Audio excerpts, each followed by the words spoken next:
मुंबईतल्या प्रभाग 180 मधून शिंदेच्या शिवसेनेचे तृष्णा विश्वासराव विजयी. जवळपास 2000 मतांनी तृष्णा यांचा विजय. ईव्हीएमवरील आक्षेपावरून प्रभाग 180 मधला निकाल रखडला होता. मुंबईतला मराठी माणूस मुंबईमध्ये राहावा म्हणून आम्ही प्रयत्न केले. मराठी माणसांच्या नावावर दुकान सुरू केलेल्यांची दुकानं आता बंद झाली. निकालावर प्रवीण दरेकरांची प्रतिक्रिया. मुंबईमध्ये महायुतीला मोठं यश मिळालं. मंत्री पंकजा मुंडेंची विजयानंतर प्रतिक्रिया. फडणवीसांचे विकासाचे मुद्दे मतदारांना आवडले. पंकजा मुंडेंचं वक्तव्य.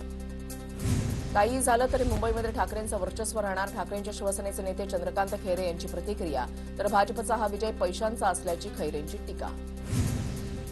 उद्धवजी आणि पेंग्विनला जय श्रीराम. मुंबई पालिकेमधील निकालानंतर हसतानाचा व्हिडिओ ट्विट करत मंत्री नितेश राणेंनी डिवचलं.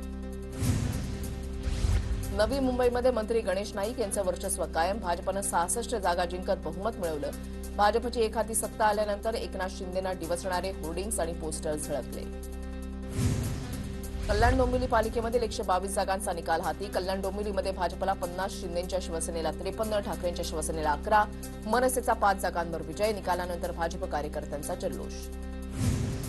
उल्हासनगरमध्ये बहुमताचा आकडा गाठण्यास भाजप आणि शिवसेनेला अपयश. बहुमताचा आकडा 39 असताना दोन्ही पक्षांना प्रत्येकी 37 जागा.